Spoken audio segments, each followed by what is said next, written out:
inside the life of LeBron James. You know what's funny about LeBron James? We've been watching this man play basketball for over 20 years now, and yet most of us still don't really know him.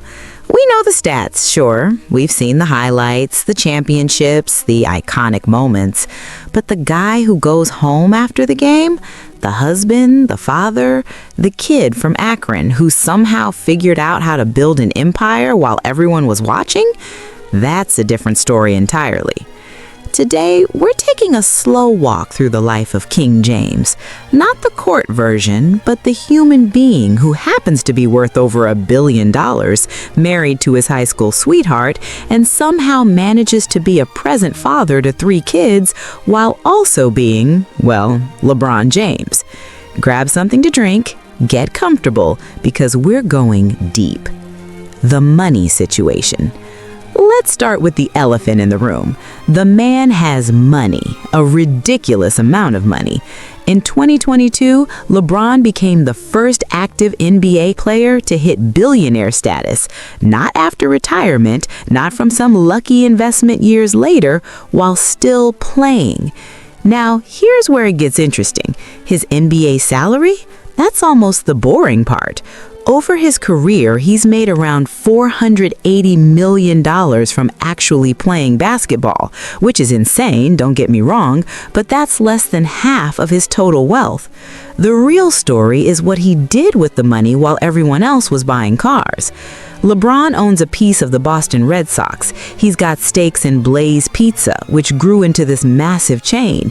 He created Spring Hill Company, his entertainment production house that's valued at over $700 million. The man produced Space Jam: A New Legacy and several other projects. He's part owner of Liverpool Football Club. His media ventures, his endorsements with Nike alone are worth over $1 billion throughout his career. What's quietly brilliant about all this? LeBron learned early that basketball wouldn't last forever. His body, no matter how well maintained, would eventually tell him to stop. So while he was in his 20s, he started building something that would outlive his jump shot. There's this great moment where he talked about turning down a $10 million check early in his career because he wanted equity instead. $10 million to a 20-year-old sounds life-changing, but he said no, asked for ownership points, and that decision is probably worth hundreds of millions now. That's not luck. That's someone who understood the game behind the game. His approach to wealth is almost methodical. He didn't just get rich and start spending, he got rich and started building. There's a difference there that's easy to miss. The high school sweetheart. Now, let's talk about Savannah James, because this might be the most underrated relationship in sports. LeBron met Savannah Brinson when they were both in high school in Akron. He was already the most famous high school player in America. She was a cheerleader at a rival school. He was being called the chosen one, getting national magazine covers, and everyone in America was talking about him. And somehow, in the middle of all that chaos, he met someone who saw him as just a teenage kid. He started dating when LeBron was 17. Think about that timeline for a second. This woman has been with him since before the NBA, before the money, before any of it. She knew him when he was driving a used car and stressing about his future. She was there for the decision, the move to Miami, the return to Cleveland, the move to Los Angeles. Every chapter of his life, she's been right there. What's remarkable is that Savannah has carved out her own identity. She's not just LeBron's wife sitting courtside. She runs the LeBron James Family Foundation alongside him. She launched her own furniture line. She's got her own podcast and mentorship programs for women. She's built something separate while also being his partner. They didn't get married until 2013 after already having 2 kids together. And there's something refreshingly honest about that. They didn't rush to do the traditional thing just because people expected it. They built their family first, made sure their foundation was solid, and then made it official when it felt right. LeBron talks about her constantly, but never in that performative celebrity way. It's always genuine. He credits her with keeping him grounded when the world was trying to make him into something he wasn't.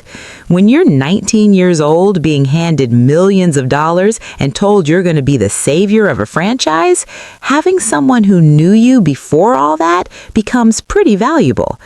The really beautiful part? After 20 years together, you still see them laughing together at games. That's the thing that can't be faked. You can fake a lot in the public eye, but you can't fake 20 years of showing up for each other. Being a dad while being LeBron. LeBron has 3 kids, Bronny, Bryce, and Zuri, and watching him navigate fatherhood while being one of the most famous athletes on earth has been genuinely fascinating. Let's start with the obvious. Bronny just played alongside his father in the NBA. Think about how rare that is. Think about the pressure that comes with being LeBron's son. Your father isn't just good at basketball, he's in the conversation for the greatest player who ever lived. How do you follow that? But here's what LeBron seems to have understood early. He can't live their lives for them. You see him at Bronny's high school games, sitting in the stands like any other dad, not courtside with an entourage, just there. Coaching the AAU team, showing up to Bryce's games, having tea parties with Zuri that he posts about on social media without embarrassment. There's this lovely contradiction in how he approaches parenting. On one hand, he has the resources to give his kids absolutely anything. On the other hand, he talks constantly about teaching them work ethic, respect, and staying humble. Those 2 things don't always go together, but he seems genuinely committed to both. The Bronny situation is particularly interesting. When Bronny had a cardiac arrest during practice in 2023, everything stopped. LeBron stepped away from everything to be with his son. And when he recovered and decided he still wanted to play basketball, LeBron supported that too. He didn't push him away from the game out of fear, didn't force him to continue out of legacy. He just let his son make his own choice. Now they're teammates on the Lakers, the first father-son duo to play together in NBA history. Whether you think that's nepotism or beautiful doesn't really matter. What matters is that LeBron created an opportunity to share something with his son that maybe 6 people in human history have ever experienced. His daughter Zuri is clearly the one that melts him completely. You see clips of them together, and this man who intimidates defenders disappears entirely. He's just a dad doing silly voices and attending recitals. It's humanizing in the best way. The friend group. Here's something that doesn't get talked about enough. LeBron has kept the same core friend group since high school.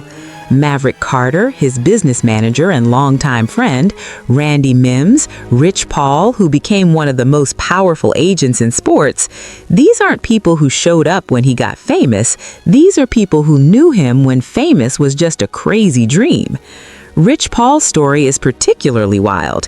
He met LeBron in an airport in 2002, they became friends, and LeBron eventually helped him become an agent.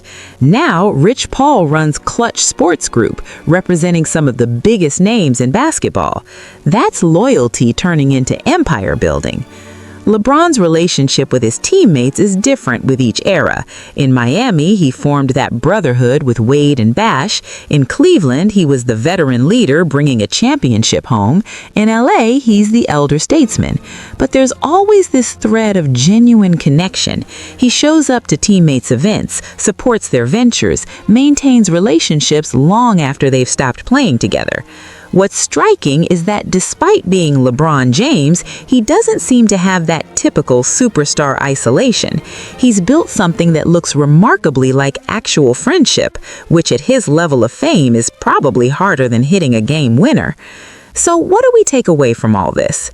LeBron James is a guy who figured out something most people never do.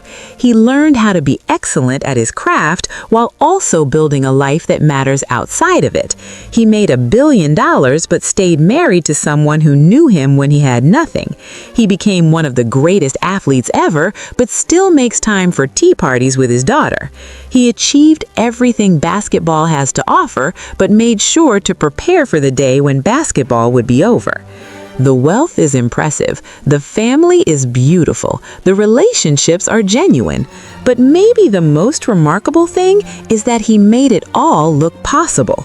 Not easy, never easy, but possible. And honestly, that might be more inspiring than any championship. Thanks for taking this walk with me. If this resonated with you, you know what to do.